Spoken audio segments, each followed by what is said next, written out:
there's the normal way to apply to be a refugee or, to go to the United States, or legal routes to do that. And that's the number you're talking about that they've reduced, except for some of the white South Africans who they claim are being persecuted.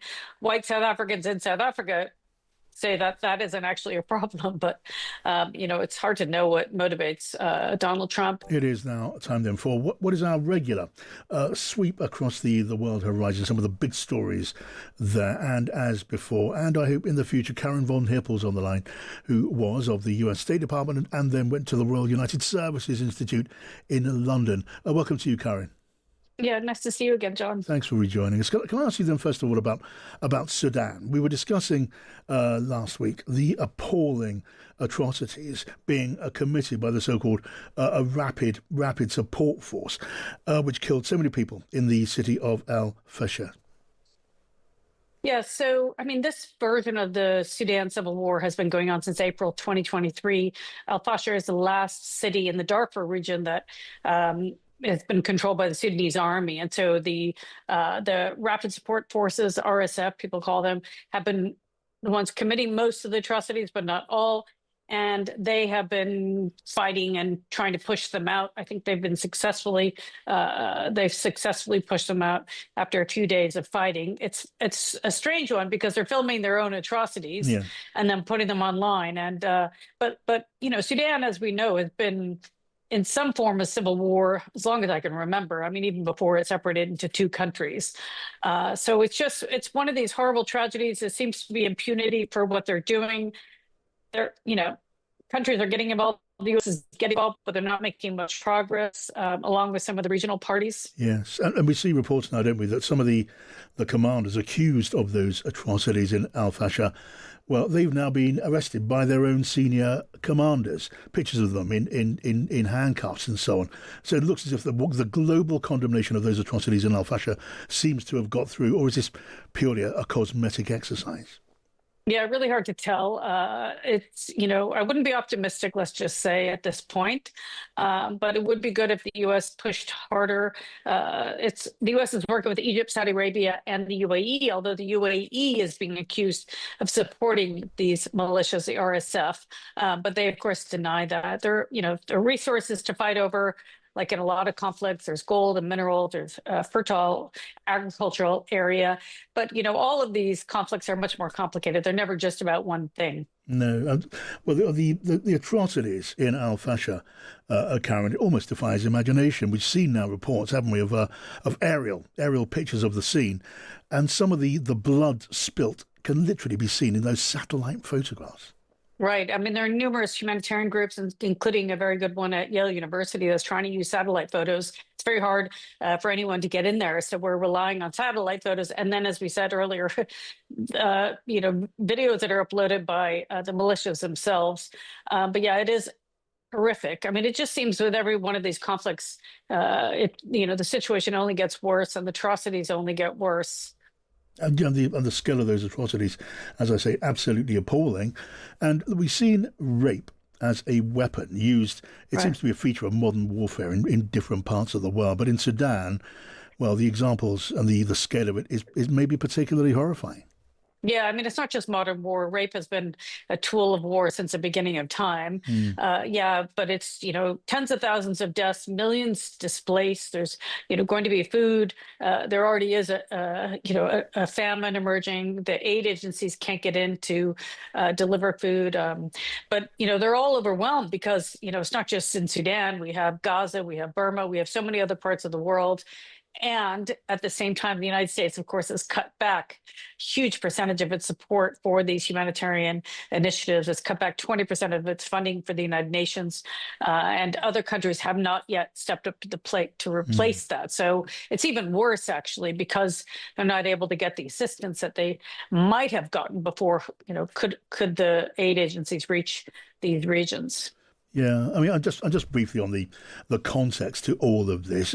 We're seeing an old rivalry here. This conflict is not a new one, and two commanders in particular. One on the RSF, these the Janjaweed guerrillas. They are the sort of the precursors of this force, the Janjaweed militias, and on the other side the Sudanese army. But behind them you have other, wider, bigger forces, the outside states, who use these combatants as proxies.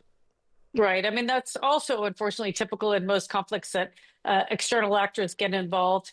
It is regional powers that are involved. But when, sometimes these get worse when the bigger powers, let's just say the United States and others, aren't getting involved. These can fester and deteriorate.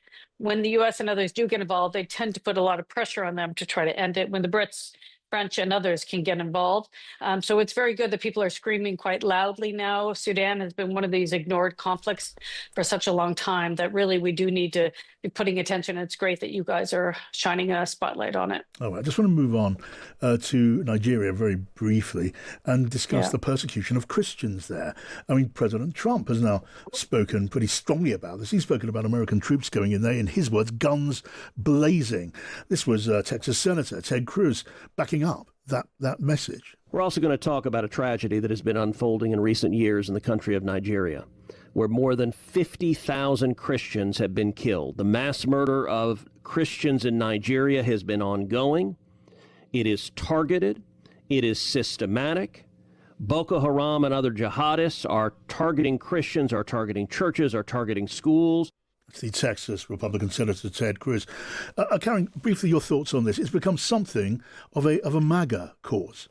Well, I mean, unfortunately, it's not just Christians who are being killed in Nigeria. Muslims and Christians are being killed.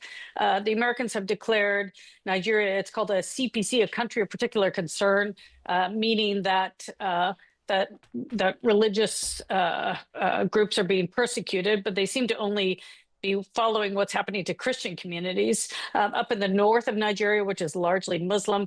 Boko Haram, there's remember the Islamic State, there's a West African iteration of it. There's Al-Qaeda affiliates that are separate from the Islamic State, and then local militias and criminal elements. They're killing a lot of Muslims as well as Christians, but they seem to only be following it when Christians get killed. Now, sometimes that's also because in the South, there's more publicity given to Christian atrocities, and perhaps in the North, because many regions are poor, they don't scream as much about it. But it's a challenge across the entire country. Nigeria, as you know, is the largest country in sub-Saharan Africa, over 230 million people. So it's an enormous country. It's challenging to run. They have governance problems, corruption. They do also have a lot of resources, but typically it's mostly captured by elites. And so the challenges are enormous. I can't imagine the Americans are ready to go in with the military. They don't even have really anything set up to build on because they've removed so many of the troops from that area. And then, of course, don't forget there's a government shutdown. So people at the embassy are not actually supposed to be having a dialogue with their counterparts at the embassy. So a lot of that would have to happen somehow from Washington. I'm not sure how that would work. Okay, now just a very brief word, and again, thanks, Karin, on, I suppose, the other side, a consequence of warfare, which is refugee flows. And in America, under the Trump administration, we've seen the number of refugees allowed into America fall absolutely steeply. It's now something like 7,000. That level was well over 100,000. But those taking up those much reduced spots, Karin, I read, are mostly taken up by white South Africans. Yeah, it's quite confusing what's going on. There's two ways. Well, there's the normal way to apply to be a refugee or, to go to the United States, or legal routes to do that. And that's the number you're talking about that they've reduced, except for some of the white South Africans who they claim are being persecuted. White South Africans in South Africa say that isn't actually a problem, but it's hard to know what motivates Donald Trump. But then, of course, that doesn't mean that there aren't illegal immigrants entering, but that too has that flow has gone down significantly because of course, all the ICE arrests and the deportations that we've seen since Trump assumed office in early January this year. So I don't really know what he's doing. I think that a lot of people I know are nervous about going to the United States because they're worried about what might happen. But it's interesting. Yeah. Of course, Donald Trump did get more support from Black Americans and Latino Americans, and he's not necessarily showing that he wants to keep their support when he does these kinds of things. All right. Karin von Hippel at the Royal United Services Institute. Thank you for that.